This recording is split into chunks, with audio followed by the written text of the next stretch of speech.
right, welcome to my first episode of 2018. I hope everyone had a safe and happy New Year. So let's get on the way. So I'm making this video because last night, for the first time in a long time, I decided. Well, I didn't decide. I just kind of fell into it. Watch Raw live instead of just going and picking out a few clips on YouTube as you see in front of you, which I usually do.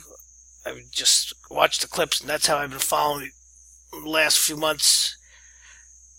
But last night, I was kind of surprised.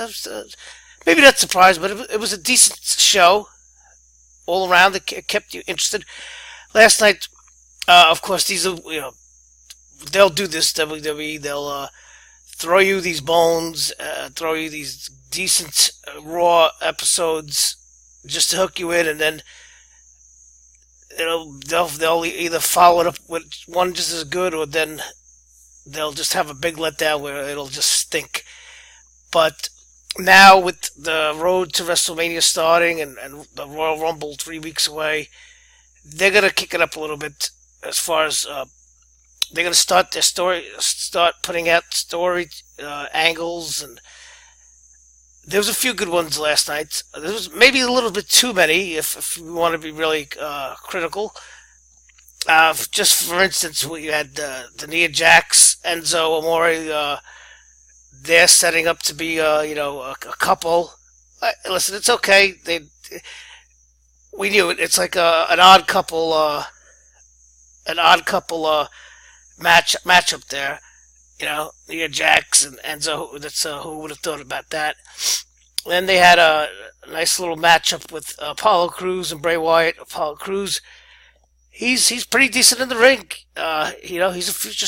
If he can get over and connect with the crowd and improve his character, he should be a star. He definitely has all the tools in the ring.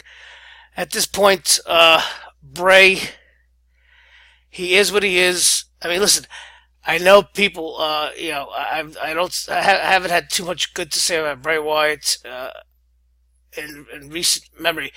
But listen, I watching him in the ring last night. He first of all, he hardly wrestles. He's been picking up his work rate a little bit, but I mean, he's really, as Scott Steiner would say, he's fat.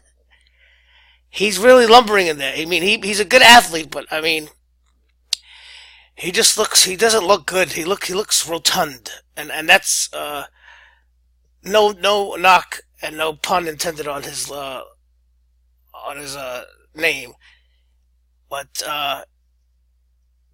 they keep going on after Wyatt defeated Cruz.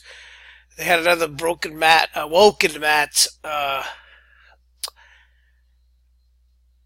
interview or film on the Titantron. It's I don't know where that's going. They're probably gonna ruin it. I don't know. Another interesting match was Asuka versus Alexa Bliss.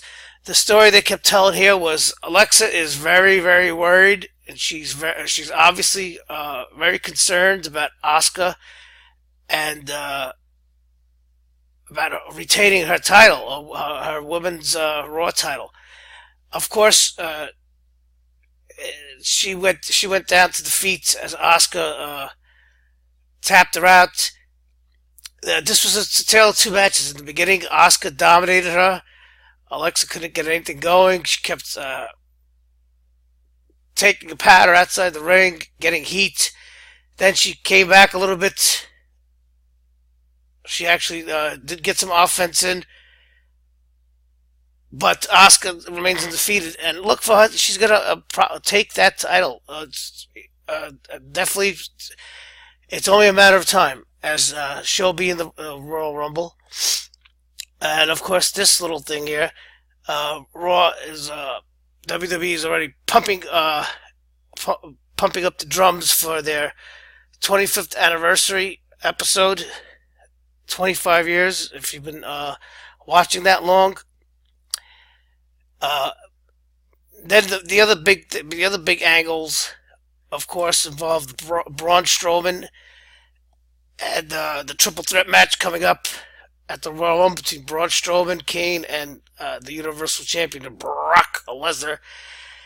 And he listen. Now I know I have some of you still have held on to this, and maybe you're right. You held on to this since the end of end of last year's WrestleMania. Dave Meltzer put out that rumor that it's said and done. Vince McMahon has Roman Reigns penciled in for the main event at WrestleMania 34 against Brock Lesnar for the Universal title, which would be another coronation. Listen, I told you, don't fall for it, or don't make it ruin it. Make it ruin Raw for you, because there is another guy, and I've been telling you for the longest, Braun Strowman.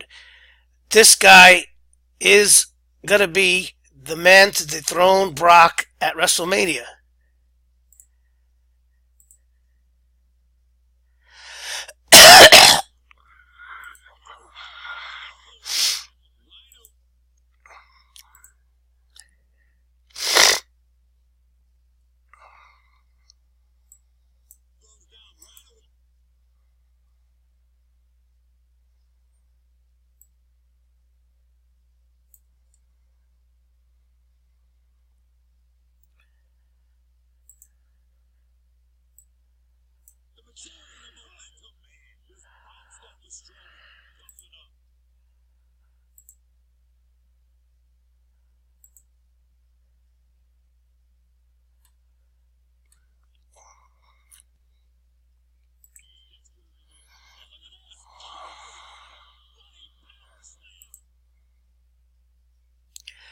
Listen, the story that they told last night, and they keep telling you, is that Braun is the man.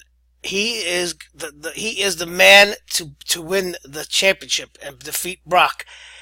The crowd popped for this. I'm sorry I couldn't show that because they'll give me a strike, a copyright strike. He gave Heath Slater and Rhino his finisher, the Power Slam, the running power slam, 3 times each, and each time the crowd was begging, and they were bloodthirsty. They wanted him to keep going one more time, one more time, one more time. He is being pushed as the indestructible monster. But we'll come back to that. And then I'm not really skipping, but Roman Reigns versus Samoa Joe, and this is another clue. This is a big feud right now going on for the IC title, and before the promos leading up to this match, you had that Samoa Joe kayfabe. He injured and put Dean Ambrose out of action, torn tricep, which that's how they wrote Dean Ambrose off TV. He does legit have a torn tricep, and is expected to be out until after SummerSlam. So you have the little scene where Roman Reigns and Seth Rollins comes into the locker room, and he tells Roman Reigns, I don't want you to get disqualified. And Roman tells him Samoa Joe was a joke, but if you touch one of our brothers, he's not gonna let you he's not gonna let you get away with it. That's telling you something. It's so close to the Royal Rumble. The focus is on for Roman Reigns. The focus on Samoa Joe and the Shield, and then you had a little comedy thing where Jason Jordan came in, who is the co-holder of the Tag Team Champions along with Seth Rollins, and he comes in the middle and then he tells them, I believe that. That's good. Jason Jordan needs to add layers to his character, because like I said earlier, in another video, they got big plans for him. The IC title match between Roman Reigns and Samoa Joe, it was very good. It was entertaining. Typical. It felt like a pay-per-view match. I don't know.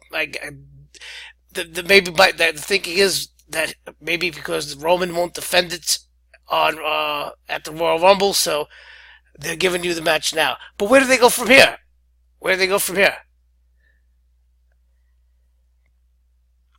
And as a matter of fact, Roman, after the match, tried to brutalize Roman Reigns, and they had to step in. But that's ridiculous. The other one was a big thing that many fans should. Maybe it's a year too late, but Finn Balor, Luke Gallows, and Carl Anderson of the club, they now pretty much have reunited these three members of the original Bullet Club from New Japan Pro Wrestling. Listen, they've been promoting Balor Club for the longest. They always have it on the Titantron. They have the T-shirts. They never. Yes, they have made references. The commentators have made references to the faction in Japan, as they called it. But but since Finn Balor came up, he's been pushed as a singles competitor. But last night told me something.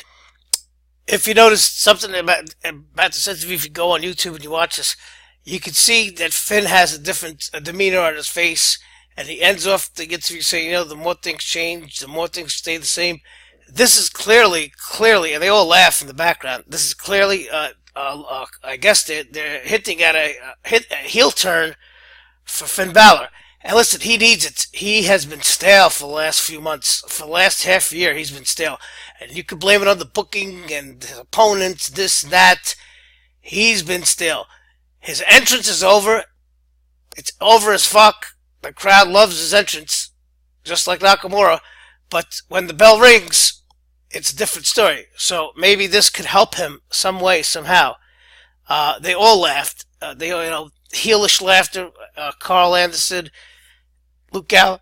So maybe now that we see the Shield is no more because of the injury to Ambrose, maybe they'll push this Bullet Club.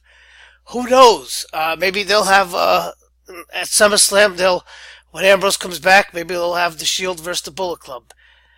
Although I think they're calling this just a club, or maybe they'll eventually call it the Balor Club. But much needed shot in the arm for Finn Balor here. So of course the final segment of the night was Brock with Paul Heyman cutting the promo. Heyman saying that the WWE continues to stack the deck against Brock. Now it's challengers, plural, for him to beat. Kane comes in. They go face to face, and Kane choke slams Brock, and then Brock does the Kane gimmick here. He sits up. He was laid out flat out on his back. He sits up and he looks at Kane and he laughs. So listen, they're pushing Brock as strong as possible also, which tells me this is Vince's way of his favorite matchup for WrestleMania, where the immovable object meets the irresistible force. It's going to be somehow, some way, Brock versus Braun Strowman at WrestleMania. And listen, if any of you are wondering, why is Kane in 2018 involved in this match? Well, he's there to take the pin, obviously. It's a triple threat rules. So Brock will wind up pinning him, will pin him. Braun will get screwed, and I predicted Braun will then enter the Royal Rumble and win it. That's my theory, but it's the only way to go. There's no way in hell that Roman Reigns or Cena are going to win the Royal Rumble. But there's clues. I always talk to you about the clues. These are the clues. Okay. Thank you for watching. Like and subscribe and tell me what you think.